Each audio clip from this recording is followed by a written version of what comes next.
Monday Night Nuggets, the only network football coast for Cuban fans. Nothing like this. You can find out that we're not a podcast. This program is not pre-recorded. It's the only player-hosted, designed, developed program of its kind. Started here at Penn State. My name's Skip Ramos. We got the one and only, the H, one and only H. People knew him as a player, and of course, the national championship player. H. I won't mention it. Harry, I said let it slip. I'm sorry. Glad to be back here. A very special weekend coming at Penn State, coming off a great win off of Auburn. But before we get into that, we were just talking about this before we kicked off. This weekend's a very special weekend at Penn State, ladies and gentlemen. The first and only and one and only team to ever first win a national championship at Penn State is going to be honored here at Penn State. And I'll let you just pick it up from there, H or Big Dude. Lead it away with that. I know you had some things you wanted to say, H, so please take it away. Yeah, go ahead. H.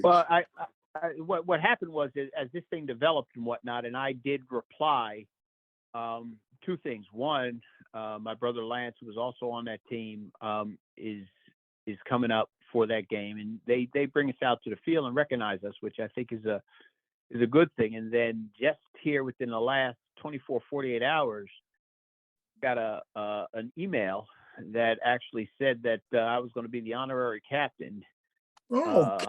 Did not know. Yeah, Awesome. Yeah, to go out on the field and whatnot.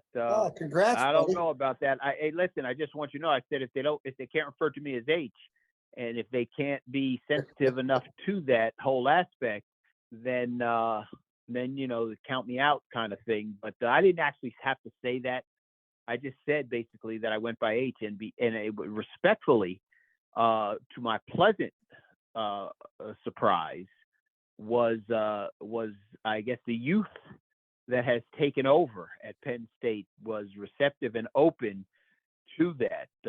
Sort of like, now they end their emails and things with preferred pronouns and things. So there's a sensitivity that was welcomed with regard to, refer to me as H. And so there was not any sort of pushback that I thought I might get, certainly of yesteryear. But I guess the youth movement has come in full steam ahead, which is good. I think it's beautiful. We have to evolve. So anyway, the whole idea that I'm going to be honorary captain was a pleasant surprise to me when I got the email. I think it was 2 days ago now, and I had a conversation about it yesterday. And so, I'll be at the game. I've only made a couple of games actually live over the last, it's been 40 years, guys. I really feel old. It's been 40 years. This is the 40-year reunion. 40 years. Oh, my goodness. Does that not make me feel old? But I'll tell you, being a part of this, being the fan that I am of Penn State football and talking about it week in and week out does bring back, it's like the fountain of youth, gentlemen. So I'm glad to be here with you. Well, I apologize, and I confess, I struggle because we've known her for a long time, and when you started with the changing, wanted to be preferred to be called by H, I still struggle, and I confess, and it slips. Yes. Oh my goodness! Hey, Skip, no, Skip. There's no need to apologize. Listen, I got relatives who I just go right by it. Hey, Harry. I just kind of go right by it. I frown a little bit and correct them. And I mean, think about it. You grow up years referring to somebody, and it's hard to get out of it. It's like the gentleman who I actually said that you talked about, some other Chuck Bucina, a gentleman who was a walk-on in the wake of the something's going around social media in which somebody disguised themselves, and I'm not going to call any names because maybe other people will know. Anyway, he disguised himself and came on as a walk-on at Penn State. And so I called up Daniel Script, who was a walk-on, I guess it would be in the 90s, probably. At some point in the 90s, he was a walk-on at Penn State. And I said in the wake of that, I gave him a call. He's now a practicing attorney. I said, hey, I'm sure you'll be welcome to call in. I still call him Scooter because that was his nickname for a long time. So Daniel Script may join us as well. But I get that where you're so used to doing things. I almost called him Scooter just now. Hey, Scooter may join in. No, you guys don't know him as Scooter. Nobody would know him as Scooter. They know him as Daniel Script. Oh yes, I know who you're talking. He's an attorney. Yes, I know who Scooter is. Ah, you know Scooter. Okay, all Yeah, right. So yes, I do. I do know Scooter. Scooter played a little wideout. Well, oh, very good. Yes. Scooter played wideout. Yes, he did. He was a walk-on for the team, and he played wideout. Good for you. You remember him. Yeah. Oh yeah, dynamite gentleman. That's awesome. Everybody had nicknames that we grew up with and that we're always called by, and it's you get used to calling somebody Scooter or um, by your name instead of H, and it's hard to make those changes. You got to catch yourself. It slips every now and again. So I appreciate your graciousness and kindness towards me, buddy. Yes. I'm so used to seeing you. I'm like, hey, I catch myself stuttering. So, look here. If I ran into Giuseppe Harris right now, okay, he would not call me either of those names. He knew me as Serious because when I first got to Penn State, he called you what? Very serious, huh? What was it he called you? Is it appropriate for the air? What was it? Yeah. He called me Serious. Serious. Yeah, because I was always so serious. It had a serious expression. Oh, serious. Yeah, you did. Yeah, serious. You couldn't joke with me No. because I took everything literally and everything very seriously. Like you could call up and say something that was meant to be a joke, and I would dissect it from a very serious standpoint. Yes. I lack that sense of humor, I've tried to get it over the years, but it's still not quite there. I couldn't quite hit the mark. Well, you gave it to me a few times, and you gave me the seriousness enough times. And I heard you, even like I said, because you were so serious and different, you weren't going to be like anyone else. And everyone else would say, your former name, they would say it and they say, hey, why are you doing what you're doing? Why are you wearing what you're wearing? I remember you had a pair of shorts on that I never saw before, and these pair of skips with no socks.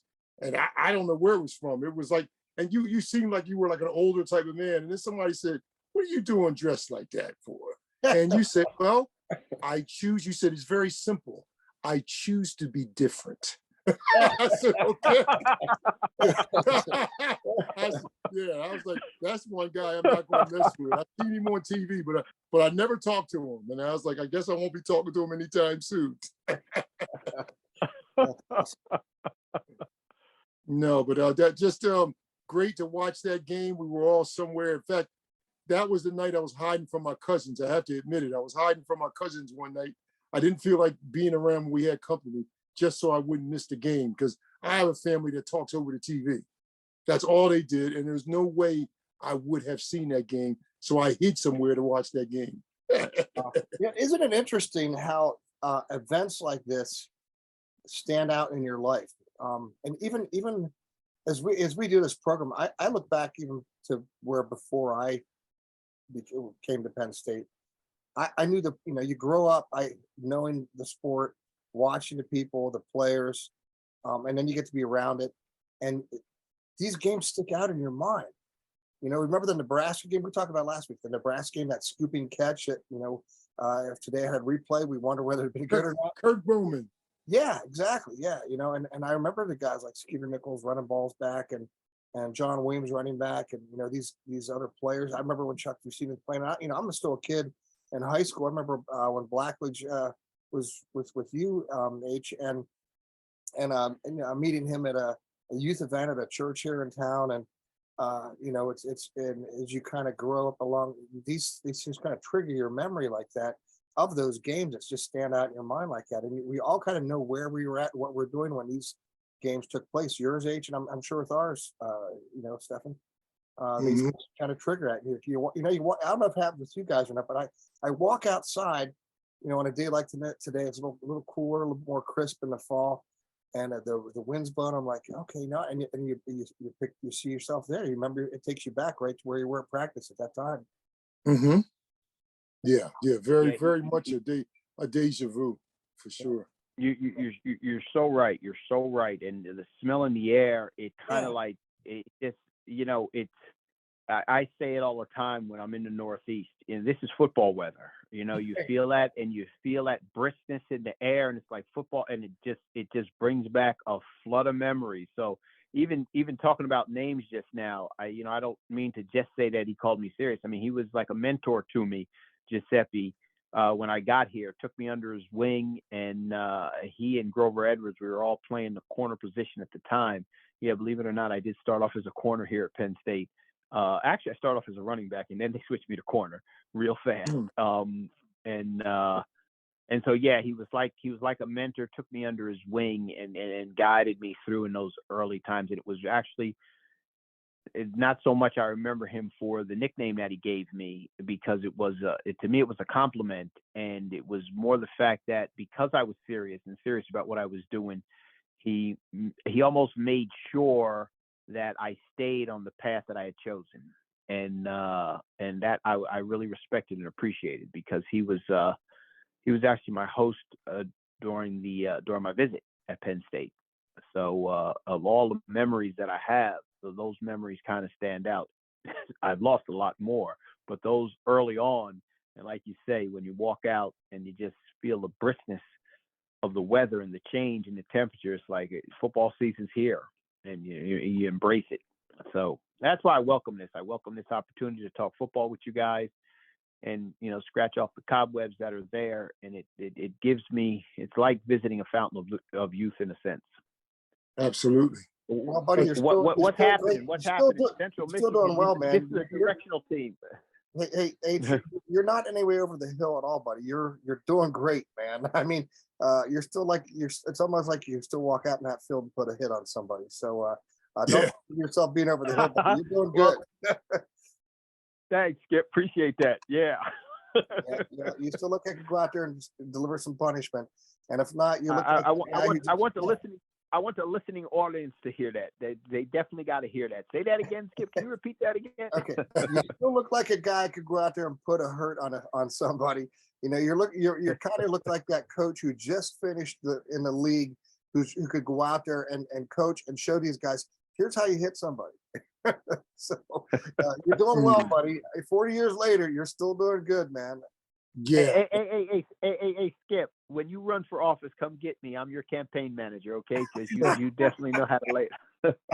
I don't think I have any ambitions of doing that, because that you think it's just too brutal out there. These guys are man. You see what's going on in our country. Oh now. my goodness, tell me about it. Be careful. I don't want to get too political. Madness, That's what I hey, No, please don't. H, don't get down that road, man. Because next thing you know, FBI is going to raid my house. No, Ray, all of them. No, I think you get that wrong. That happened on good. Hey, you're talking about a Good Times episode. Don't forget. Yeah, Michael wrote that letter to the Supreme Court, man. Oh. They were at his house. Yeah. Oh, scary stuff, buddy. Deep state. Yeah. Deep But state. that show was way ahead of its time, and I just want to thank you all for giving me the opportunity to be on here. As I said, with this show, and hopefully, like I said, we'll even save some for the end. But just this is the most authentic show, and man, not having a Jimmy on here, like I said, and listening to Jimmy's stories too, and getting to talk to him, I thank all of y'all for just being who you are. I mean, both you and Jimmy both have 18 years combined in the league, and for you guys to come back as yourself, as the wonderful people you were when you left, and coming back, going through things, and like we all do in life, and I just thank you for your mentorship, your humility, and your overall care for being that cog. Again, I'm talking about the Jetsons. Cog as well, cog. We'll call it H cog, and L cog okay. for Lance. Lance is the only player that I ever saw once we got done. I mean, we didn't even have pads on. I couldn't find Lance one day because we were going to go to dinner. And he just said, "What are you doing for dinner?" And he said, "I don't know." Lance, he doesn't say a whole lot when he gets ready to do something. Then we come back and Lance is all dressed up in full pads, just getting ready to go out there, just because he hadn't had any full pads, that we didn't have anything spring practice. he wanted to do some running with some full pads on, and we were done practice. So we were laughing because we thought, oh, he was kidding, but just showing what it is. Like I said, when you got to make that play, it's going to be what it is people sacrifice. And I guess what we can talk about, I mean, I guess maybe the last thing is, what do you remember so special about that team? I think the special thing, and I've touched on it, guys, here each week that we've talked about the team, and the special part that I can remember really is that I think just makes a difference in terms of attitude, will to win, drive, desire, and that is we expected to win. Mm-hmm. It wasn't like there wasn't a doubt. We just expected to win. We were always, to a game, to a man, to a person, we just believed that we were going to win. It was just a belief, and that's what I remember was very special, because you don't always get that. And having played on teams, I played organized football for 22 years. Okay, wow.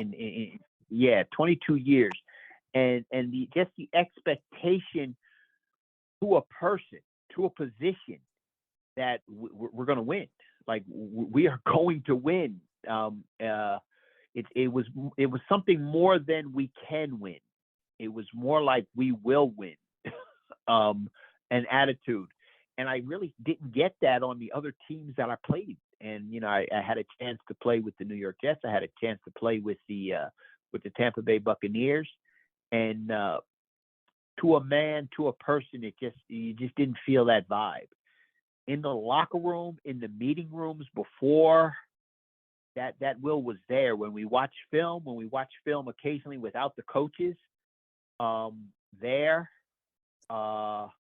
it was like there was a relaxation in the room that said we're going to win. And I almost would want to impart that to the players each and every year to get that, because you develop it. You start that when you're working, with winter workouts is where that starts, and it carries on from there. So anyway, that's the special part. I don't want to get too much, but thanks for that reminiscing moment there, that I think was just special and just carried us and everything. And so it was a shock to us, actually, when I think we talked about this a couple of weeks ago, when we started out 0-3. It was like, yes, how did we get here? And what turned it around basically was, listen, last year was last year, when Joe said everybody's job is on the line. Mm-hmm. And then we just turned it around. It's like, okay, let's get back to where we were, because obviously we were resting on some laurels that, it was like almost that it went too far to the side of, we will win. Humility brought us back down real fast when we start 0-3 the next year. Anyway, thanks for that moment. Well, there's something I'd like to kind of point out that I've noticed kind of paralleled your team and ours, and not taking away from any of the others. But the teams that won national championships at Penn State, there was a strong group of players that were believers, and they were they lived their lives as best they could, and there was always a strong Christian presence on the team with both those teams, I noticed. And I those things kind of have stood out in my mind over the years. Not that being outspoken and boisterous and all the wrong ways about it, but Dr. Big Dude, you remember our team? We had Bible study, and yes, those guys come out and people aren't ashamed to share and talk about it and do the best they can to try to live it, and I can't help but think, in many ways, and now you see more of this with other athletes that are like Tebow's and guys like that, I think God used those things in great ways, and I know that people's lives have been changed over the years, many years here. 40 years with H and plus, and growing with us, Big Dude. That people's lives change, and I think that there's a common element that I noticed between those two teams compared to others. And again, I'm not taking away from the others. I'm saying there weren't teams that had a real strong influence like that, or had players that really exercised their faith like that. But that's always been encouraging to me to and notice that because I remember when things were shaking down up here, and Coach O'Brien asked Todd Blackledge to come up, and we all kind of met out there. Just all of a sudden, we get a call, come up here. We got to try to rally around to keep these guys here at Penn State, and had that meeting, and it was great to see Todd come out there and be able to speak like he did, and I think it was really encouraging to everybody who was there, and I couldn't help think, man, this is good stuff. They're bringing back some guys who were great leaders, in the right ways. Not obviously not perfect guys.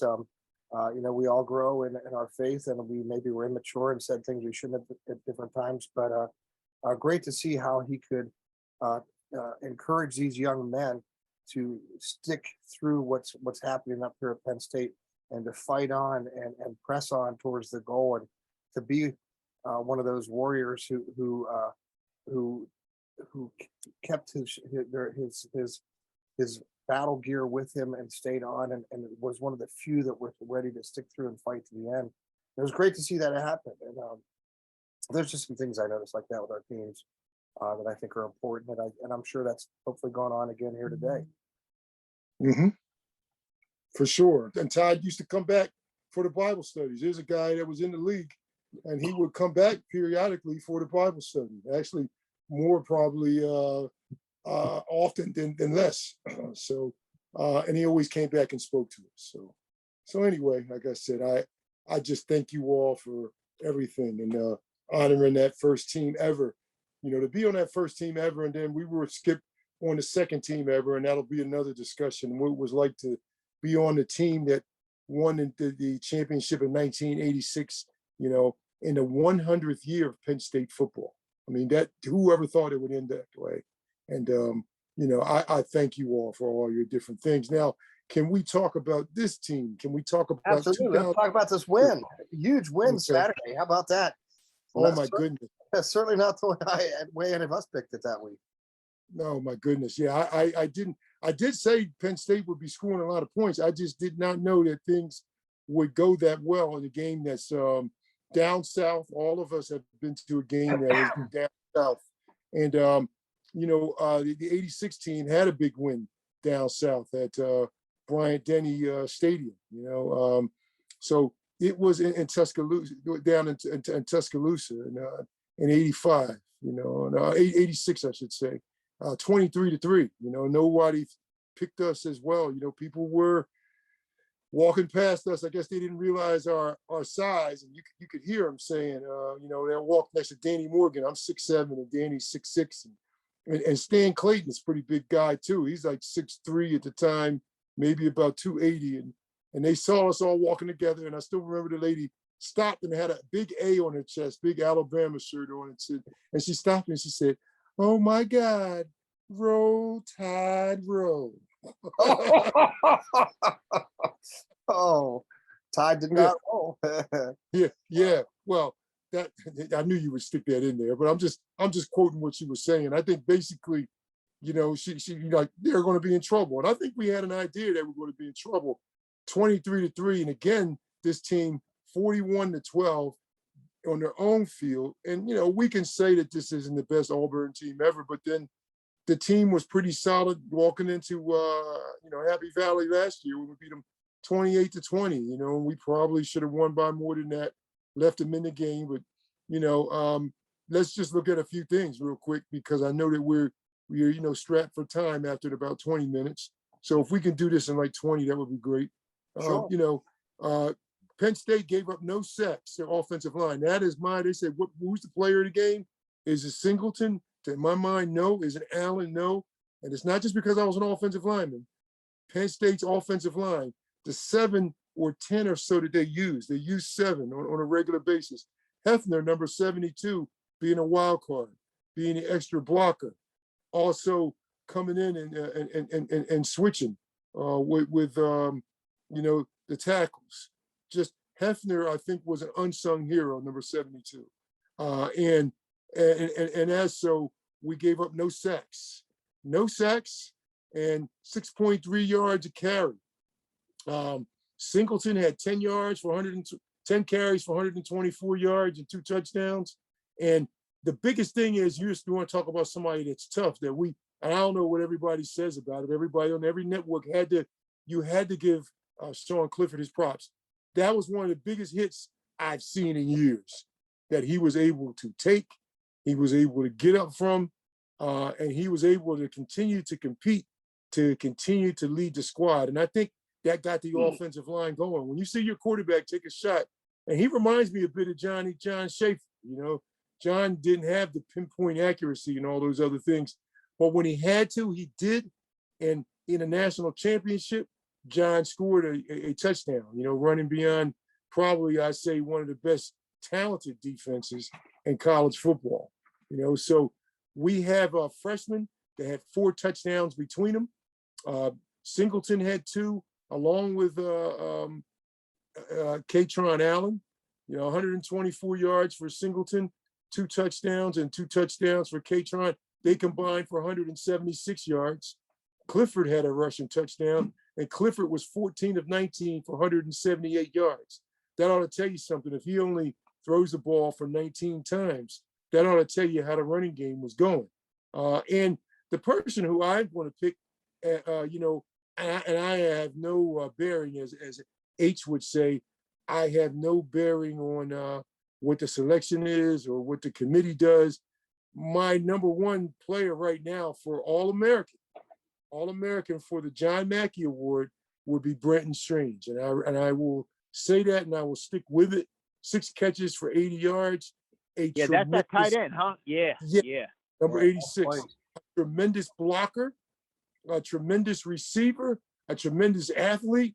In fact, if he wants to go first round, I was looking at his athleticism, he may even want to switch over to left tackle. I mean, this guy can do. No, I mean, this isn't for this year. This is to go to the NFL. I think right now he could play tight end in the NFL, but he has so many options. The guy, I've seen some complete tight ends, and we had some tough ones, you know. But just in years, and I will say in years, I have not seen a tight end like that in general, not just for Penn State, in general. You know, he had a catch at the end of the half against Purdue that kept us going, and we were. But it's more about his athleticism. You know, he sees Nick Singleton break on that 54-yard run. I forgot to put that in there. He broke for a 79-yard run last week, 70-yard run, and a 54-yard run this week. And as soon as he sees him go through the hole, he points to the end zone. And I'm like, come on, man, pay attention to your blocking. Well, he knew that he was going because everybody had done their jobs. And of course, Penn State ends up with 245 yards rushing, some great blocking, 3rd down efficiency, 5 of 11. We can do better, 477 yards. But the first three possessions inside the 20, and that's what I meant to say, scored the first 3 possessions inside the red zone, we scored on. So we were 3 for 3. And then the defense, and I'll say this, and then we'll go back and talk about it so we can make up on some of this time. The defense had 4 turnovers.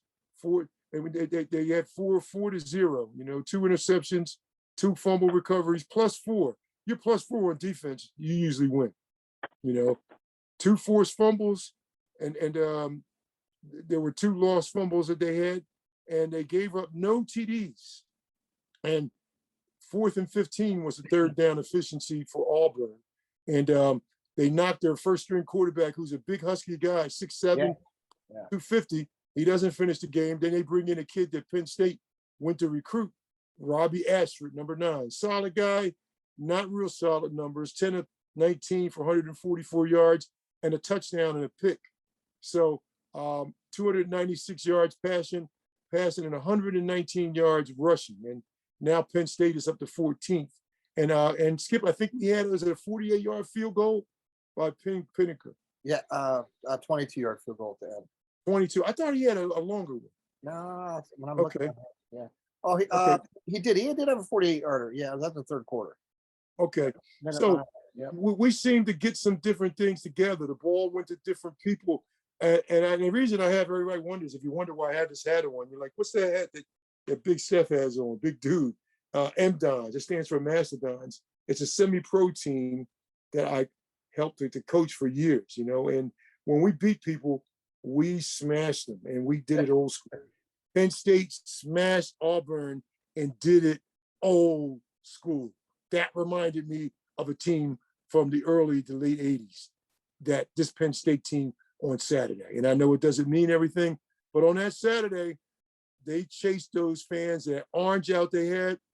I just got one comment. You know, they had this this podcast, and the podcast had this orange shirt where they all were oranged out, and it said, "Get your weight up." Well, I got my comment to give back to these gentlemen on the podcast from Auburn. Tell Auburn to get their weight up. Oh, nice. Because we gave it to them. Well, Yeah, you know where dude. I'm going with my comment. My comments, you know, I tend to repeat it. And that's just, you know, a paraphrase, or, you know, what Coach Paterno used to say: you're never as good as you think you are when you win. True. And that's what, and that's what this team got to keep in mind. True. If I can comment about one thing, and this, you know, Skip may kind of like this, because he's been hard on the quarterback, and for the first time, because I think the quarterback is solid. There's no two ways about it. He showed toughness, just like you said. But wait a minute. You got to get down if you're a quarterback. You got to value. You got to be smart enough. I don't know whether that's coaching or what it is, but that was not a good play. No. That is not supposed to happen to you. If you've been around for 6 years, that is not supposed to happen to you. You're supposed to know the down and distance, know where you got to go, know where the marker is, and you are supposed to get down. Mm-hmm. That was not a good play. I just gotta say, I you know, I'm on his bandwagon. I think he's a great leader. I think he's going to take the team where it needs to go. I believe that this team, when I started making my comments earlier about we believed, this is a believing team. This team has the makings of a believing team. They just got to continue to work. And your comment about that tight end puts me in the mind of a guy on our team who started at tight end. Matter of fact, I think gave me one of my many concussions when I tried to tackle him. Ron Heller. Heller made the successful switch to the tackle position. Oh, he did.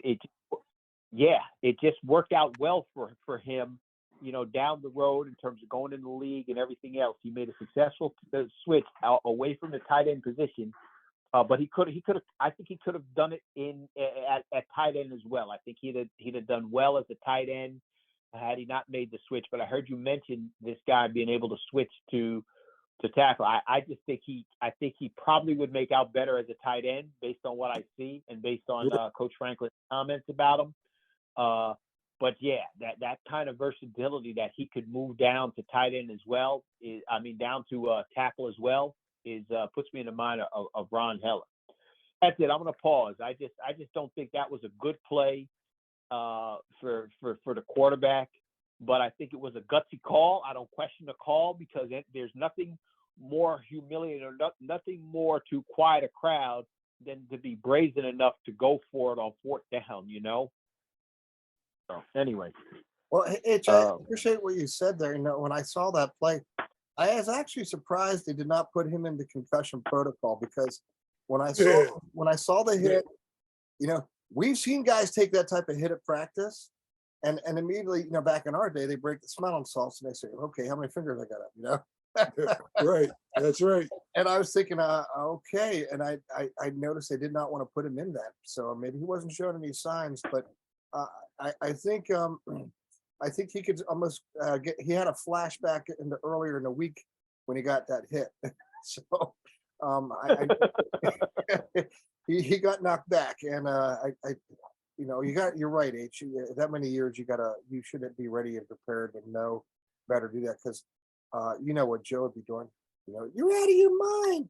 You know, get down, get out. I mean, you can hear it coming, but I don't know.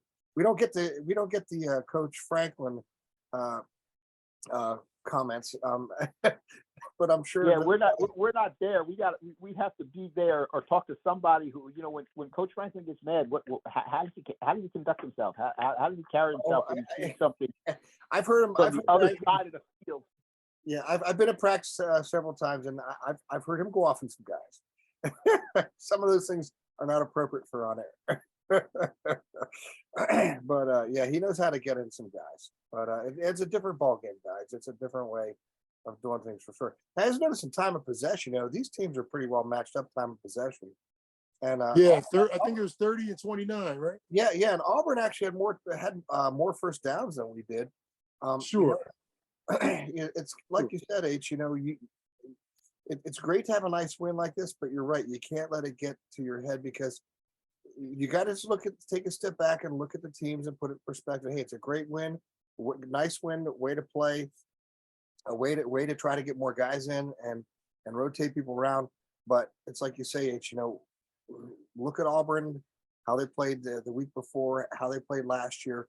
Auburn is trending as a team, not upward. They've been continually seeming like on a spiral downward. And I think if I heard or remember hearing rumblings of their coach's job possibly being on the line.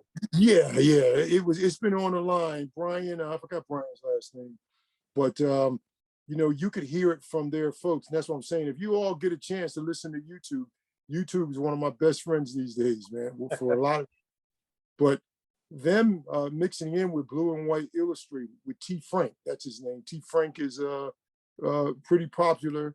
And I didn't really even know who he was. I had heard the term, somebody used it before, but them combining, and maybe we can do that one time too. We don't have to copycat, but it would be interesting just to see what that's like to talk to some other alumni for some other schools that we've dealt with, other people that have been in the league beside Penn State, because they also weren't too sure they get one either. The thing that drove me nuts though, fellas, is that the broadcasters were talking about how Penn State needed an advantage. And maybe somebody may have missed a call, or maybe it happens on both ends, and it just bothered me, that, because I'm not so sure, and I'm not so sure that was such a clean hit. I mean, getting hit in the face mask is not a clean hit, because first they say the no head and neck area. So if you hit somebody in the face mask, that's the head and neck area. That's the face. So I don't understand. Like I said, and that's what they kept on saying, they kept on talking about all these other things. And I think that this targeting rule really needs to be reviewed. And I'll tell you about Auburn. Auburn probably hasn't, if you think about it though, Skip, who is Auburn going to take? Where are they going to get their players from? They're not going to get the best players in the state or the best players in the area, in the country, from LA. They're going to come from Georgia, and they're going to come from Bama, and they're going to go to Clemson, still. And guess what? Now we have the people that are coming to Penn State, and I think when you say trending down, they're not getting the players that they used to get, because you had Bo Jackson and you had all those folks. Then after all those years, even Cam Newton, you had still people going to the league. But that's what Auburn just got. And as they said, Coach Franklin talked about how they had athletic dormitories. Well, that's good, but that's not going to get it done. Those are the type of things.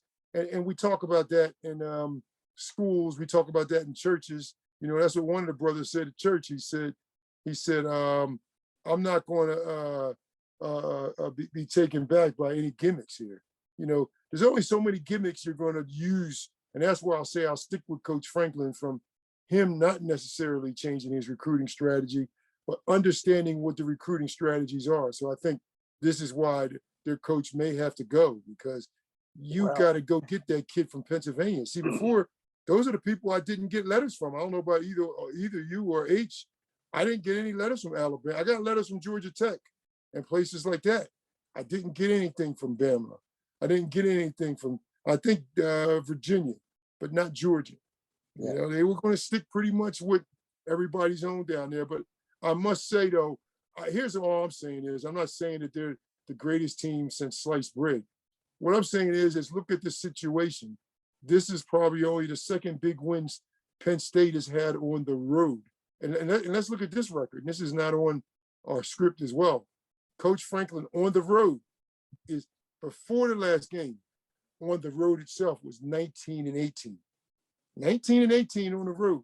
That's rough. Mediocre himself. So guess what? Knowing I like Coach Franklin's coaching style and what it's going to get Coach Franklin, you know, he got that extension last year. Knowing that you came back for this year to go down there and get a win. A lot of people don't know what it is to go down south and go get a win, to go rip their throat out and come back. It's not too much of that going on. That's what I'm saying. I'm not saying, you know, and looking at the Big Ten this year, Skip, I mean, what do we say? We can't say, I know we were going back and forth with each other on the phone. Man, look who they beat. They beat Purdue. Purdue's not that good. The Big Ten is not good at all this year, except for 4 teams. Right. So we got to win the games, kind of like H was saying, irrespective of who it is, we have to expect to win. So what I'm saying is we're not as good as we are, you know, that we you know, and vice versa. But the thing about it is, I think though we're at the point where we should expect to win. That's why I'm excited. And that doesn't mean we will, but it means that we should expect to go in finding out something new about this team, because all the 3 games we've had, we found out something new about this particular ball club. And people who, and guess what? All of a sudden, nobody's talking about Will Levis in Kentucky. Don't hear that too often. You know, we heard that on some of the other shows. Yeah. Now everybody says, but now everybody who was getting on Sean Clifford says that he's the perfect quarterback for Penn State now. Knock it off. Yeah, exactly. You know, Exactly. what is it? Who are we going to get? And then I look at the video game today, you know, the NCAA 14, and it had Central Michigan beating us in overtime. And it had Clifford get knocked out of the game. And then all of a sudden, you have number 15, Aller, coming into the game, you know, who almost brings them to victory. So, yeah, that's what I'm saying. So I get just what everybody's saying. I can't help but to be excited. It was a ball game. When I saw us getting the win down south, that doesn't happen often. That's something you tell your grandchildren about. That game down south. You know, when we were in H's living room, telling his son about, he didn't know it, telling his son about his play against Alabama, how he beat Alabama, and we stopped Walter Lewis near the end. Who stopped? H did. Whatever it is you guys did on defense, that feathering technique or whatever it was. Listen, this is stuff that I'll remember. And I wasn't even dressed for that game. I just remember the goalpost, us stopping their running back and number 25, and the goalpost coming down. You can't do that anymore. But what we saw, you can't buy a victory like that. You cannot. All right. Hey, last quick comment on. Go ahead. Let me make this last quick comment about Auburn. What we have happening here, this season is not going to go well for them. And don't be surprised you see a coaching change. Because I'll give you an example what they got coming up. Now, this week they should beat Missouri. Should. Right. Yeah. After that, though, they got LSU, they got Georgia, they got Ole Miss, they got Arkansas, Mississippi State, Texas A&M, Western Kentucky they should beat, then Alabama. This could be one of the worst seasons in Auburn history, starting with this loss at Penn State. Mm-hmm. Because this was their first loss, but I think it could be one of many this year. And if it goes as bad as it could, which if you look at these teams and how some of them are playing, Auburn needs to make some serious changes if they're going to turn that season around. And this, they should be able to beat Missouri this week, but LSU is always tough. Might as well forget about Georgia and Ole Miss, Arkansas, and ending the season with Alabama. It's just not going to. I don't see it being a good season. Okay. Well, being the Penn State fan that I am, I'm going to say that Auburn will do just fine. That we are that good, that the score would reflect it, and that Auburn is not that bad, and that Auburn's going to do pretty well because Penn State just happens to be that much better. That's just the way I'm going to phrase it for that listening audience, for the rest of the fans out there. That's the way I'm going to phrase it. That's the way I'm going to look at it. Even though you guys may have been more studied than I am, I just choose to look at it that way. No, that's what I said. You know, my thing is, though, last year, you didn't have a good Auburn team. That Auburn team last year, Skip, should have beat Alabama. That's what I'm saying. Yeah. They had every chance to to beat Alabama last year, and that's what I remember. That Alabama was in trouble for a while in that game. Alabama will tell you that if there's any time, time heals all wounds, and so do rivalries. So I'm not it taking could- away it- from them because yeah, I'm not saying yeah. that they can't turn this season around for themselves, but I think this could be Penn State's win over Auburn this last week. This team's going to have to turn it one or two directions, and with the schedule they have, it's going to be hard for them. I'm just looking at these other teams and who they're playing. They're playing Georgia, Alabama, Arkansas, Ole Miss. They're playing top 20 teams here. Four of them right now rated top 20 plus these others, not including and LSU is going to be a tough game for them too. It always is. They have a tough schedule, and again, it's not to take away from Penn State and how they played. I'm just talking. We were just talking strictly Auburn. No. I was okay. Well, I was talking about Auburn and just how sometimes in the Big Ten and those other conferences, because of the way they are, rivalries sometimes they even things out. Yeah. That's all I'm saying. And I just Oh, yeah. know that from what happened. Well, for example, Penn State, regardless of how many times we played and how good of a season Temple had, we would blow Temple out every now and then, but then there would be a game. I mean, H, you saw it, man. We were 0-3, and let me tell you something. We escaped Veterans Stadium. We escaped with a 23-18 win over a Temple team that had some good players, didn't have a great team, but kind of like H said, people had to get they had to get on the they had to get off the snide there. And in order to do that, you had to beat a Temple team that gave us everything. Right. And speaking of which, I tell you, this year has been tough on us with our picks. Man, Oh my God! Look at last week. Northwestern, man. Northwestern is terrible.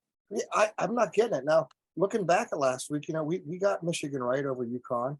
All right, and of course we got Oklahoma or Nebraska. That wasn't hard to pick out either. And Nebraska is just in a downward spiral, man. I mean, that's sort of serious trouble. Purdue lost at Syracuse again. This just doesn't seem like the norm. And Southern Illinois beating Northwestern. What is up with that? I mean, this is just killing us. And of course now you two guys picked Colorado over Minnesota. I did get Minnesota on that one because But again, look at this one here too. Washington beating Michigan State. That just doesn't seem to be. These teams are not playing. I don't think the Big Ten's just not doing. They're just not having a really that great a season with some of these teams that they normally would beat. Well, not only that, Washington has Indiana's old quarterback, Penn, the one that beat us in overtime. Yeah. The one that beat us at the end of the game.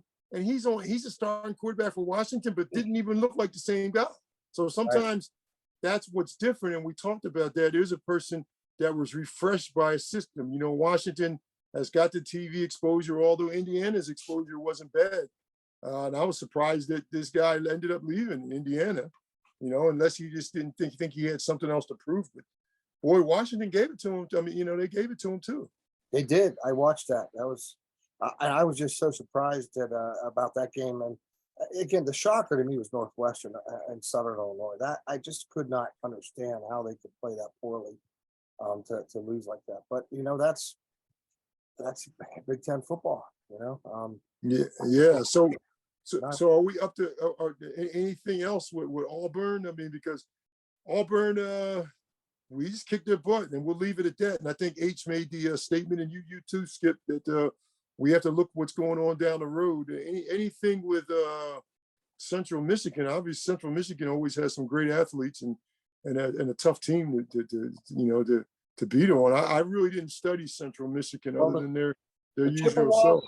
The Chippewas have been beat up a little bit early this year. Oklahoma, ranked 12 now, beat them 58-44. So they can score some points, and Oklahoma State's playing pretty good ball. However, though, contrast this. The following week after that, they lost to South Alabama 38-24. Wow. But it's a no-brainer. They beat Bucknell last week 41-0. But I mean, it's Bucknell. I mean, why don't they go out and play a high school team? Come on. Hey, H, you remember what Joe used to say? Joe, I won't say what wide receiver he said it to, but you were there when he said it. That was the meanest thing I had ever heard the coach say. He didn't use any language. That's what was worse. Joe would put things in terms where you wish almost he would cuss you out, because what he said to this wide receiver is he said, "Great catch. You couldn't play for Bucknell, and they play touch football there." Like, wow. Wow. Yeah, H, you were there. That was my first year, and I was frightened. That Joe had me frightened. He really did. I was like, man, what you gonna say about me? It's scary when you hear him say things like, I still remember who was running our scout team, and I can't remember. He was a great quarterback. He could run, duck, and pass. But Joe was like, "You're never gonna play here." I'm like, "Oh man, I mean, we want to destroy a kid." I mean, I was like, "Oh man, can you imagine the head coach telling you that?" That is just, oh man, that's just like the not just the pin that popped the balloon, man. That's like the it's like the piano dropping off a 50-story building coming down and crushing a guy. Well, and you know what, H, what they told me is everybody else said, hey, it's not when Joe says something to you, is this correct? It's when Joe doesn't say anything to you when you're in trouble. Is that correct? Well, I mean, it's kind of like I think Coach Paterno had a knack and had a way of knowing what motivated some people. Not to say that he got it right 100% of the time, but give you an example. My brother was a 2-year starter at Penn State, and when he was recruited, he was told that we don't know if you're going to play here. Wow. That becomes a motivator. Mm-hmm. I expressed a desire to play running back. I expressed a desire to play free safety. Neither one of them manifested itself. I ended up playing essentially linebacker and hero back for most of my time at Penn State, so it was like being told, no, you're not good enough to be a running back. You're not good enough to play free safety. So we're going to stick you over here. And this is going to be your home for the next 3 years.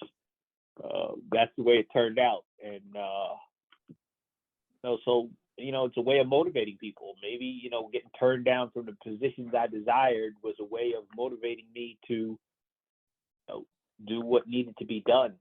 And I think sometimes, you want to see what a kid is going to do. Is he going to bounce back from being told you're never going to play here? I mean, it certainly turned my brother around, and he knuckled down and ended up being a 2-year starter at cornerback of all places. So you have to have that knack of knowing, and you can't really question. Coach Paterno. You hear a lot of people say great things about what kind of coach he was, in addition to what kind of individual he was. So, yeah, I mean, it's hard. It's hard, and it's hard to be told sometimes that you're just not very good. I mean, my dream was to play running back, and it just didn't turn out that way, you know? But I would like to remind the listening audience that when they did finally get around to giving me the ball, I took it to the end zone. So I just kind of want to get that out there. Yeah. Well, how it all played out there for 9 years in the league, buddy. You did well, even though it wasn't on the side of the ball you wanted to be on. But looking back, though, do you think you would have had as long a career in the league as you would have if you would have been a back? I'm just going to say this for the young aspiring athlete out there who might be listening about belief in oneself. Even though they made me switch positions, I believe had they kept me at the position that I wanted to play originally, which was running back, I believe that I probably would have ended up leading the league in all-time yardage had I been able to stay at the running back position. That's how much I believed in myself. And I say that primarily for the young people out there who might listen to this at some time in the future or now or whatever the case is, that you continue to believe in yourself, even when you're pressed by other people, when you have one foot in the grave and the other foot on the banana peel like I do. Oh, come on, Oh no. No, that's Hey, a strange listen, sense of humor. And then now you're we know trying to now we know why they call you serious. Why don't you stay serious? man. Yeah. Yeah. Hey, you're hey, trying to turn me back all the way 40 years right now to get into my mindset at that time and whether or not I felt like. So I'm just trying to let the young people know, continue to believe in yourself always. Yeah, that's really the main point here, gentlemen. all right, buddy. Hey, well, let me mention this because this is something some people probably haven't thought of. This game this weekend is probably going to be one of the biggest games that the Chippewas will play this year. Okay, because if you look at the rest of their schedule this year, they're not playing a team like at all near what Penn State is the rest of the season. This will be probably one of their biggest games they will ever play this year, this Saturday. So you can count on them really going all out this Saturday. Because following Penn State, they played Toledo, Ball State, Akron, Bowling Green, Northern Illinois, Buffalo, Western Michigan, Eastern Michigan for this season. This is the biggest game the Chippewas are going to play this year, this Saturday. So count on it, them going all out to try to make it everything with them to try to show that they're somebody try to pull off an upset. I'm just curious. Yeah. I'm kind of curious now. How do we get them on how does a team that plays Bucknell end up on Penn State's schedule? I'm just curious about that. Like, how does that happen? I can answer that. Yeah, please. You want to give your opinion. I don't know if you can answer that.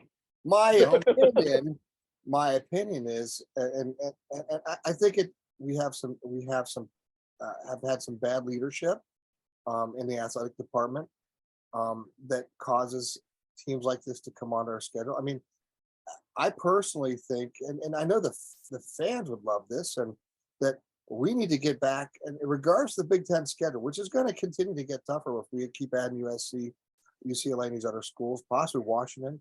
Talked about that, big dude. You know, this happens. It's going to continue to be tough. We got to play our league schedule, but you know, there's no reason that we can't be playing Pitt. Okay, there's no reason we can't be going back and playing West Virginia or Alabama. Okay, those schools or Notre Dame. These are teams that are be great rivalries, and I think we need to fill these slots instead of, I call them cupcakes. I'm not saying to take away from the Chippewas, okay, but when you start playing, you know, the teams, these teams, because we played the Zips, we played Buffalo before, you know, we haven't played Bucknell, okay, but we're playing these teams like the Chippewas and these other teams like that. They're not. I don't think they do us right, because yes, I mean, you can get a nice win. It's an opportunity for your team to, you know, first team guys maybe get in, get a workout, put your second, third team guys in. But I don't think that's really challenging a team the way it possibly could be. And I think the fans really want to go back and they love those rivalry games. And I think we need to get back to playing them. That's just my. Right. Well, here's the other thing too, H. And I think Skip, you already consider this. I don't think it's all one-sided. All these other folks that you've mentioned that we should be playing, they all have very strict TV agreements. And maybe we're not on that list that we used to be on. You remember we used to be on that list where anybody wanted to play Penn State. Maybe if we have a great season this season, maybe we'll be back on that list. But Notre Dame, you know, for years has had its own TV network, and Notre Dame has some questionable games on also, Navy and those other schools, although they're good. And you saw what's happening in Notre Dame this year. Notre Dame is not, I don't care what network they have, they're not fairing out, but still, see, and that's what's not fair. Notre Dame can have a terrible season and still get the schedule they need to have, you know, and then some years it works out that they play all those people, and Notre Dame doesn't have a cream puff schedule, but they probably give anything for one of these in-between games that we have to not just for the wins, but to keep them healthy. But, you know, they played against Ohio State and everybody thought Notre Dame was better. And here's the funny part about what you and H were saying, Skip. I mean, nobody, was Notre Dame probably as bad as they were when they lost Ohio State? Maybe they weren't as bad, but maybe they were a little bit worse. Maybe their spirits were broken, because there's no way you can go ahead and have 12 games, without a break. And then you have Alabama with one of those Monroe games. So I would say this is also about the other schools making money, being a trade-off, especially looking at the HBCUs. Those schools that through scholarship funds and everything else, if they can get $1.5 million for a Saturday, that's more than they're going to raise probably in like 5 years in certain places. So I just think that, Divine Sounds, the old rap group from the early 80s, I don't know if you guys are familiar or remember, speaking of 40-some years ago, 1982, What People Do for Money. It went, what people do for money. And guess what? That's what it's all about, H. What people do for money. Okay. Yeah, you're right. Come on, man. That's how they get on there. And some of these Ivy League schools, they have the money, but then it's just like our Division III school, Stockton University. We end up playing, and I went 2 years ago to see a Division III school play a Division I school. It wasn't a game at all, but just to be able to go see our folks against a Division I team, I think we lost like 112 to like 69. But to tell you the truth, I didn't think we could score 69 points on it. That's where I worked at, Stockton University. So it was just great going up there, wearing our school gear on and showing the students this is what can happen if you take care of your university. So when we start thinking about money and we start thinking about, we've had people on here, scholarship opportunities, those games, as far as I'm concerned, some of them need to happen. They don't need to happen as much. And that's my perspective on it. H, you asked, how did they end up on the schedule? Well, yeah, and let me tell you something, Central Michigan, they are a solid football program, and I would send my kid there to play. Everybody can't go to Penn State. My daughter went to Rutgers. I wasn't big on that. And she said, well, why can't I go to Penn State? They weren't offering her as much as a scholarship as Rutgers was, So, they said that about us for years, H. They tried to say that the 82 team didn't have the schedule they were supposed to have. But then what people don't realize is the 82 team actually lost the game. Yeah, right. Exactly. Actually lost and had to come back and was 10-1. So I mean, and it depends. Like I said, in Temple, the year we won the championship in '86, we beat them 45-15 with Paul Palmer, and it didn't make any sense. I mean, Paul Palmer, has a big game against us, but when you're down by 30 points and you're dancing in the end zone, I don't know what you're doing it for. But I realized that was good for him, and that's what maybe got him drafted by the Chiefs. So there's just I think what people do for money, Divine Sounds, is where it is, and I think it's where people have taken it. Now that we have the NIL, it's a bit confusing. People will actually be going to the colleges of their choice, not based on the football programs, but based on what business they have, what campus job they have, or do you have a team that can do their NIL business? The NCAA says that anybody can run NIL the way they want to run it. Well, that means the whole team might get $60,000 that year, and maybe that's how that works. But I think we have to ask ourselves, what is college football? And I think that's the biggest question H is asking. What is college football becoming? Do we call these individuals amateurs anymore? I don't know. Or do we call them pre-professionals? What do you call them? If you can play, like we just talked about Penix for Washington.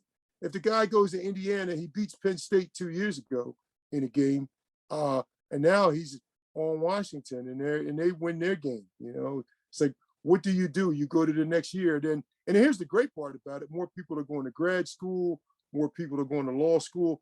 That's what I like about some of these changes. They're going there and they're going to grad school. And I just couldn't imagine leaving a college football program unless I was transferring. And I thought about it at one time. Then I said, if I go somewhere else, I got to start all over again. Or what would it have been had I taken my 5th year at Alabama? What if Alabama said, we like this guy, you'll start next year for us at Alabama?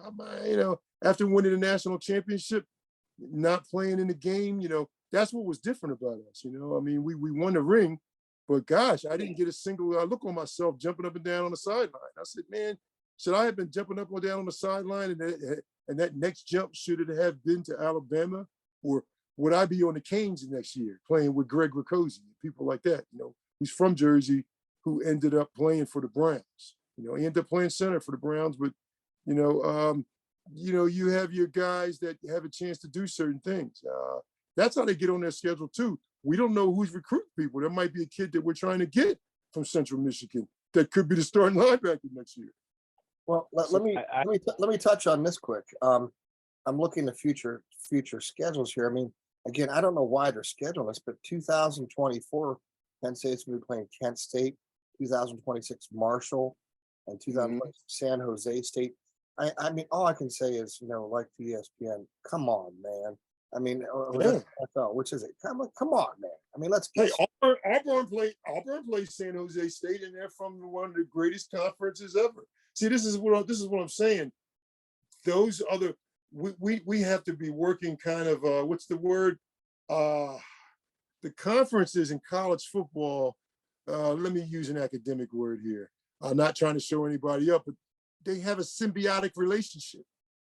They rely on each other. And that's what's happening. See, there was no symbiotic relationship with H and those guys winning the national championship because not only did they expect to win, we weren't going to break bread. And that was the first thing I learned about college sports, H, when we were going to play, and Nebraska smacked us pretty good.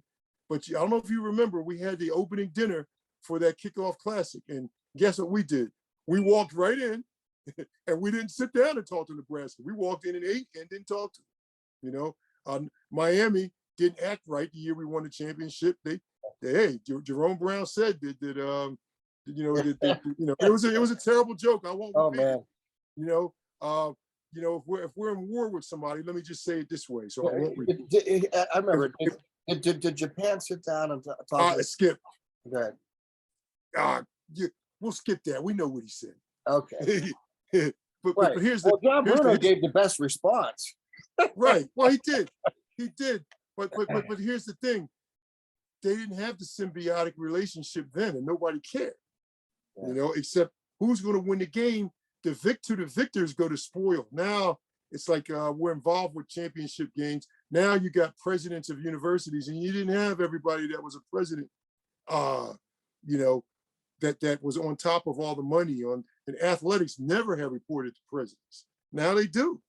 So when we start talking about how they end up on each other's schedules, that's how they end up. These presidents they're together. They're thick as thieves. I do have some good news though. Next year though, we do actually play West Virginia.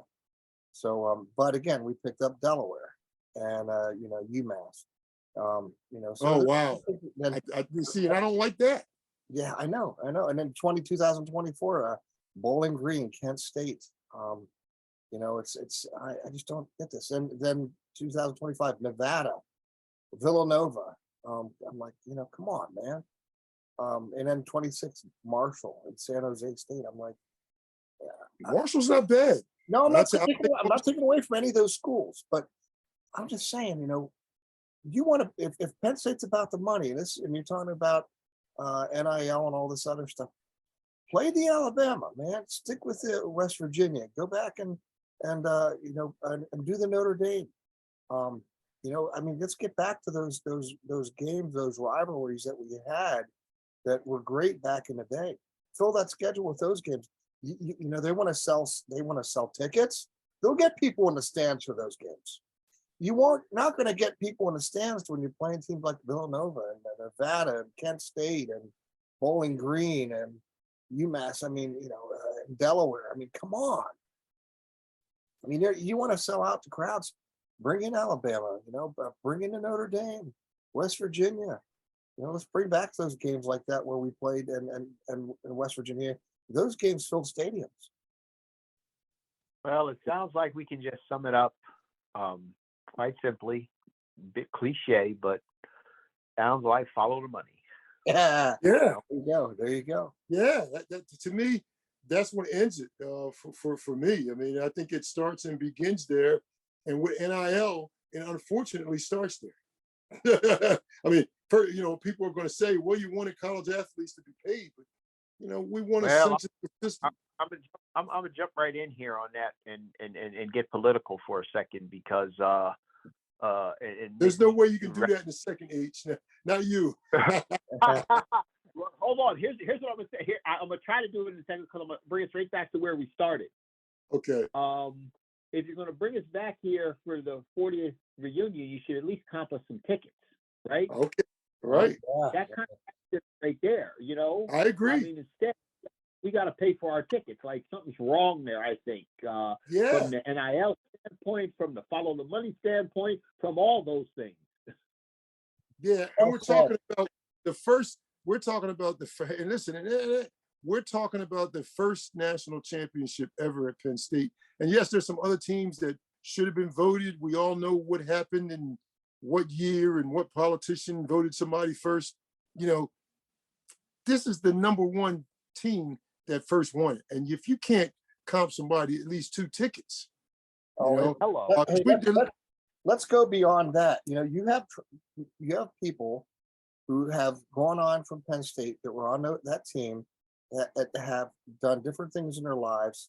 Okay, let's not just talk about tickets.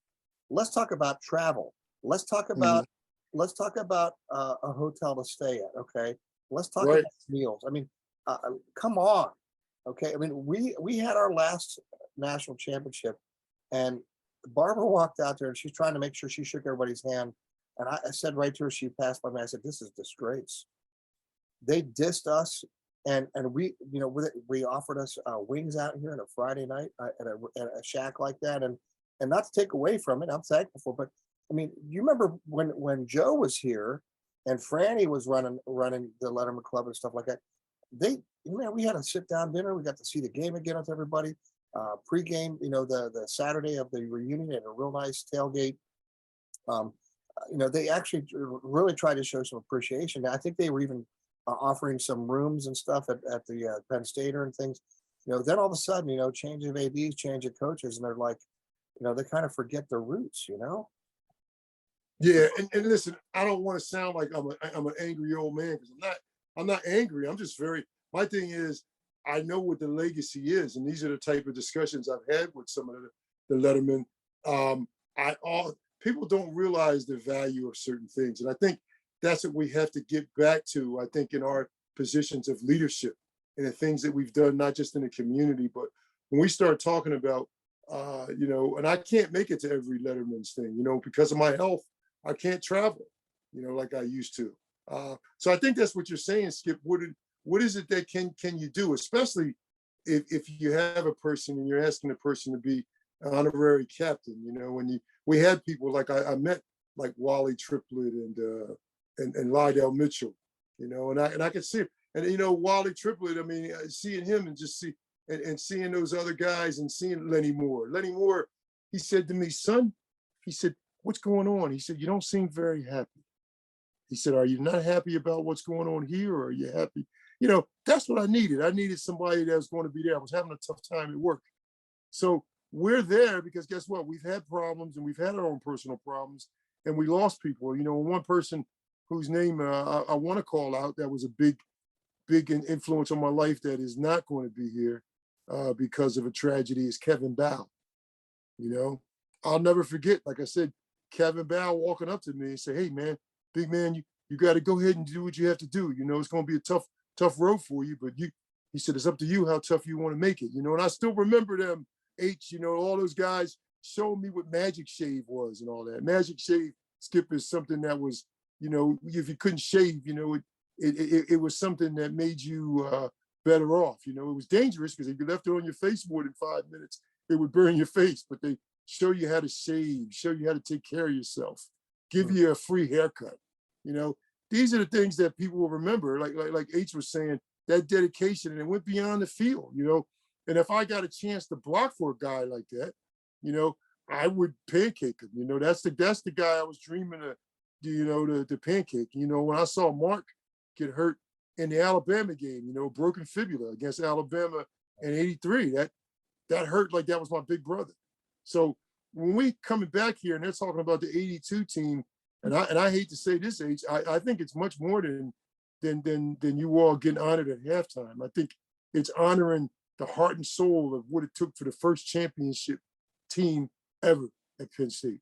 Not the people who were the beast of the East. These are people that won it all and shut down all-time people. Amen. Well said. But we're beyond our time, gentlemen. You want to do picks? We are, but I can't agree more. Big dude, you got it spot on, and I think something needs to be said and done. I think and feel for the guys, H, coming in this weekend with your team. How many guys are reaching in their own pockets, having to get airfare, having to make hotel, travel, and all these arrangements that Penn State should have been doing for them? This should have been done for them, but it's not happening. How many guys are not going to be there to be reunited because of those type of situations, and that's not right. That's not fair. In the time of NIL and things like that, if the very least you could do as far as reparations, not to get into that too much, but the very least you can do is take care of these guys who put you on the map. Oh, well, that's my name, Skip Rowles. I approve the message. We go on to our picks. I'm gonna let you have the last word. What do you got to say to that? Well, listen, you're about to wind me up now, like Dr. Davis said. It'd be difficult for me to wrap up in a minute now. So I'm just going to say, amen. I'm okay with that.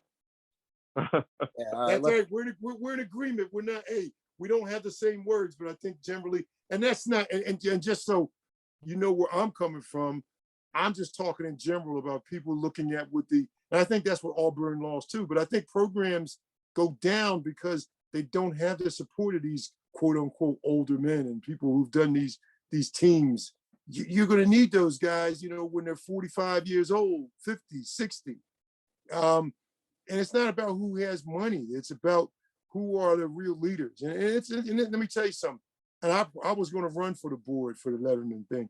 I started to do that, but then I realized I live 5 hours away. I'll be getting my family into the same thing. So realizing what year it is, 2022, me being healed, praise God, and still, getting other aspects of my life and everything together and being on here with you gentlemen, all champions. You realize we are on here with everybody on here has a ring, all champions, all good people, and all thank you very much.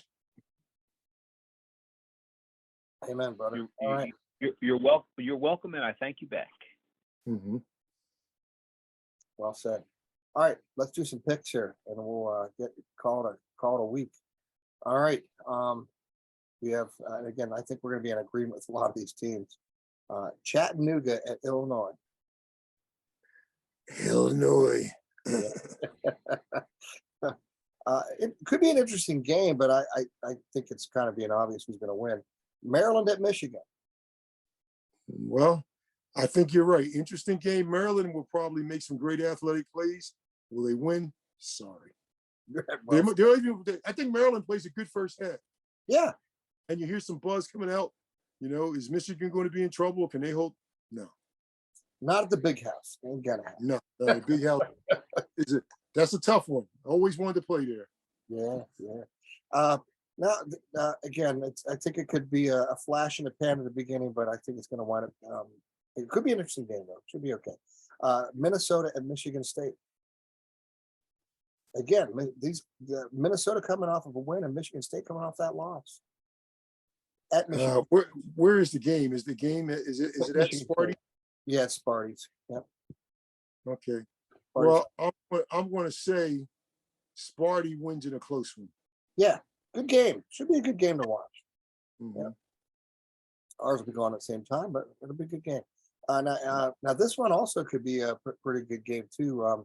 Indiana at Cincinnati, and I'm actually picking Cincinnati in this one. Yeah, I think I might stick with that. Yeah, I think Cincinnati may have it this week. Indiana will play solid. They just are too unpredictable. And knowing that they lost that young man that they lost, that hurts. Penix. I mean, that really hurts. I thought he was the heart and soul of their program, and he's gone, and he's the quarterback for the Huskies. Right. Right. Yep. That's going to be a tough loss. Again, I think this will be a good game. Iowa at Rutgers, but I can't help but think Iowa's going to win this one on the road. Well, you know what? I'm going to go with Rutgers in a big. You know, I big go with the doctor. Yep, in a big program win here because Iowa, they can't seem to rub two stones together on the Flintstones. You remember when Fred was out in the woods with the Boy Scouts? He couldn't rub those sticks together. That's how much offense Iowa has. They have none. They're killing me. Every time I picked them, I'm 0-3 with Iowa. You can't rub two sticks together. You remember they rubbed two sticks together and the kids had to come out. The moment you said that, I'm still going back in my mind, remembering watching that as a kid. All right. Yeah. That's a good one. Fred's rubbing the sticks together, can't get nothing going, and the kid takes out a lighter that has two sticks and lights the fire. And that's going to be Rutgers. Rutgers has a lighter that lights the fire. Rutgers 17-15. Oh wow! Okay, nice call. I like that one. I'd like to change it, but I think I'm still going to try to go with an Iowa on this one. That's going to be. Hey, listen, that's understandable. I'm not arguing over it. I'm hoping for it. Yeah. Yep. I like your analogy though. Now again, this Purdue struggled and been struggling, but I think they're going to pull one out this week. Got Florida Atlantic at Purdue. Yeah, they'll win. I think that the quarterback, and you'll see just how good he is. He's good with the competition, he kind of struggled last week. So I think that he'll do enough to win. Yeah, I think they'll win. I think they'll win big, but not till the second half. Yep. And again, another struggling team, Northwestern. However, they got Miami, Ohio coming. So I actually think Northwestern will get a win finally this week. I don't know. Miami, Ohio. Come on. Well, who did they lose to last week? Well, last week it was a ugly loss for them, Southern Illinois. But I mean, can anything be uglier? As H would say, from a directional team. Come on, man. Okay. I mean, you got to pick Miami. No. All right. I'm going to give Northwestern one more shot against my better judgment. All right. Well, I go with the doctor. Yeah, you don't. Even if I might clear my throat.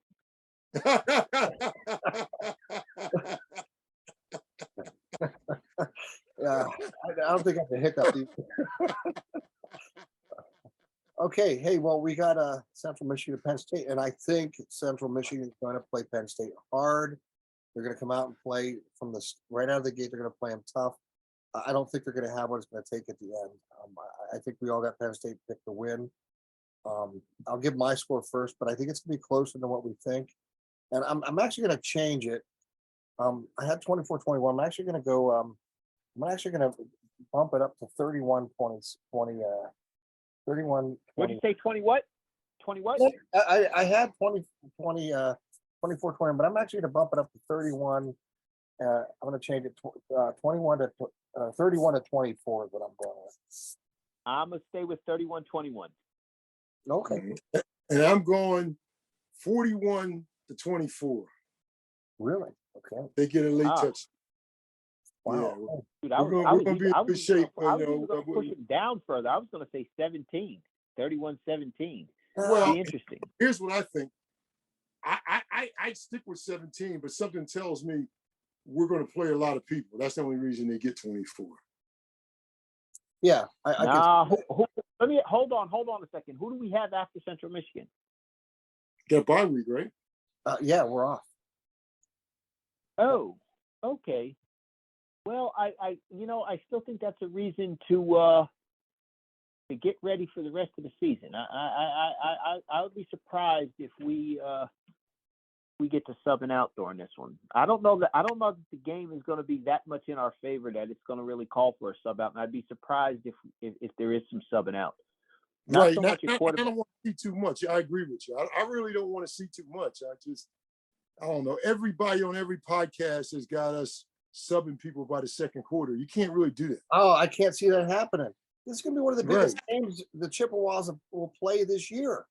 I Yeah, and can't they see will. that Let happening. me tell you something. Listen, I gotta honestly say, I try to be a little PC when I don't talk about directional teams, but you guys just seem to force it there and everything. Because every time you mention the nickname for the team, I'm just like, I just want to say, wait a minute, seriously,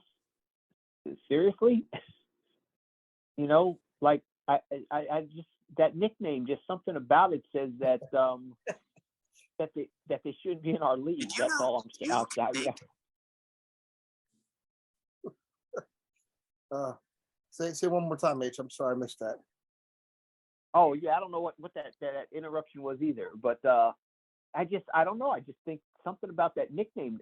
Forget about the directional. So you add the two together, the directional name, the directional school, and then the nickname, and it's like, should they be on the field with us? Is my thinking. But I just, this thing of honesty just kind of comes over me as I try to be proper. Okay. Like I almost want to say 31-3. Okay. Change it. Hold on, let me get No, in. I'm gonna stay with 31-21. I'm gonna stay with 31-21. Well, by the way, hey folks, these picks are actually entered live as we're doing this here on lineslive.com. I know our programs out there, our website's linelives.com. You can check our picks. It's rendered real time as we're doing this, as we're picking here tonight. So you can check our picks out there if you like. And of course, we're streamed live out there on Facebook and soon to be up on YouTube after a program out there. Yeah. Don't forget, Skip. All of our shows need to be on YouTube. Well, yeah, that's right. Our production manager is able to do that. Yeah, I'll work on that right away. Well, only because here's what's happening. Because I'm telling you, it's really helped me conduct myself on the shows. Don't get me wrong. I'm not talking about the attitude and the diction in which these gentlemen speak, because they do speak in great diction, but I don't know where they get. They take facts and they throw it at a bunch of people, and making a statement, especially like Caden Wallace, and saying he doesn't belong on anybody's Big Ten starting team at offensive line is just one of the most ridiculous statements you can make. I don't know where they got that from. I mean, don't get me wrong. I mean, somebody gets beat for a sack. So what I'm saying is, folks, too, and this is fun. We're having fun with this. We're not gambling and we're not doing all these other things. We may split up if I'm able to eat it that weekend, a sub, because of my condition. I can't eat lettuce and tomatoes, fresh fruit much. But when I'm able to, one of y'all is giving up one of them subs up there. I don't know which one. I'll take wherever you want to go, buddy. Even if you want to head out. I don't think I've seen H eat a sub. You don't like subs, do you, H? Well, yeah, sub is not exactly someplace that I'm gonna get excited about. I don't know. Yeah, wow, you got a good memory, because yeah, I'm not gonna be saying, hey, let's go get a sub, and not to down anybody's menu or anything like that, but I'm not going to. That's not going to be one of the things I'll do. But I'm not really a picky. By the same token, I'm not really a picky eater. I mean, I don't want to come across that way. Like, yeah, no, I'm not. I mean, you got to remember, somebody actually said, you come from a middle-class family. And I was like, what are you talking about, middle-class family? I was on a free lunch program going through school. Same here. So, yeah. so yeah, I'm not going to be picky about it. I don't want to come across that way. But, okay, we get it. Bollesburg Steakhouse. We'll do it. No. Now you're talking some money. How about this? How about Texas Roadhouse, or we go eat good in the hood? That sounds good. Maybe they'll still have the all-you-can-eat boneless wings at Applebee's then. Still, who knows? Yeah, I don't know about that. But I just want to just say, I thank you for all coming on this show, and I thank you all for your prayers, and pray for me, like I said, because I am struggling with school. I'm trying to do the best I can, but today I just didn't have it in me these last couple of days. Exhausted. We got you. And I will lift you before the throne of grace, buddy. I will continue to lift you before the throne of grace, man. I thank you for that. And I got it. mean, and you know something, I need that. Yeah. Although I don't deserve it, I thank you all for it. Well, that's why it's called a free gift. It's God's free gift. It's His mercy and His love and His unmerited favor. It's like we don't get what we deserve. In fact, it's demerited favor. Really, Right. we don't get what we deserve. So, but He is a merciful, loving, kind God who does care for His sheep, and I'll continue to mention you often to before our King, and trust for His hand on you, buddy. Okay. Anybody else? Let's go Penn State. Let's have a win here, and let's have a lot of fun. Hey H, I got to get with you about heading up on Saturday. We'll make some plans and get up there in time for your tailgate and everything that you're having with your buddies. And if you need me to help you get you around here for Friday, whatever you have going on, too, let me know. We'll square up with you.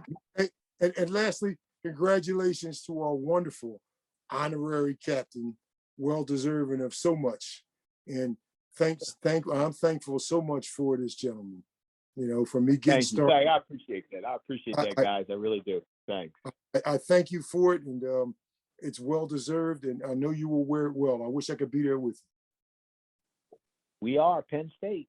We Right are. on. Okay. Right on. Well, we'll wrap it up here, folks. I just gotta go. Okay. Yes, we are. Hey, we'll see you Saturday. H, get with me, man. We'll make some plans, buddy. Sounds Okay. good. Sounds good, guys. Hey, Dr. Davis, keep on keeping on, brother. Appreciate it. You too. All right. 1739. You keep it going. All right. Take care, y'all. Hey, He knows what it means. Nobody else knows what that means. hey, on behalf of the H, and sorry we missed Dr. Grizz. We had Dr. Big Dude here with us. My name's Chris Ross. Thanks for joining us on Live Bible. Look forward to catching you next week. So travel safe. Look forward to see you next week. Love you guys. Catch y'all soon. Dude. Take care. See y'all.